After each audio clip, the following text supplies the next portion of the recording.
Hello, this is Ryan Cooley. I'm going to take you through installing the Facebook SSO plugin for ProcessMaker 4.2. You can see I'm on the admin settings page under the SSO tab. I'm going to go ahead and enable the Facebook option.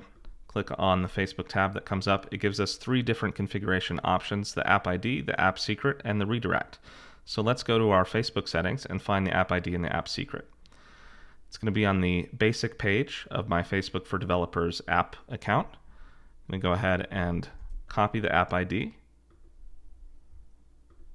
paste it into ProcessMaker, show the app secret, copy that to my clipboard, and paste that in as well.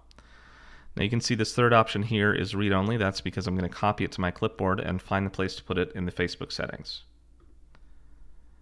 So that's going to be under Facebook Login, under Settings. See down here, there's a section that says Valid OAuth Redirect URIs. I'm going to go ahead and paste that in, and then save those changes.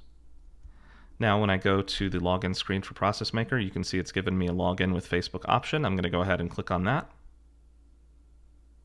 and it's going to have me log in.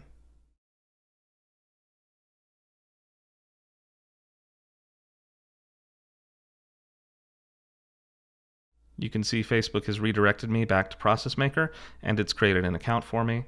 If I go back to the admin settings, you'll see it has created a whole new account by pulling in my Facebook information for me, and that is how you configure the Facebook SSO plugin for ProcessMaker 4.2.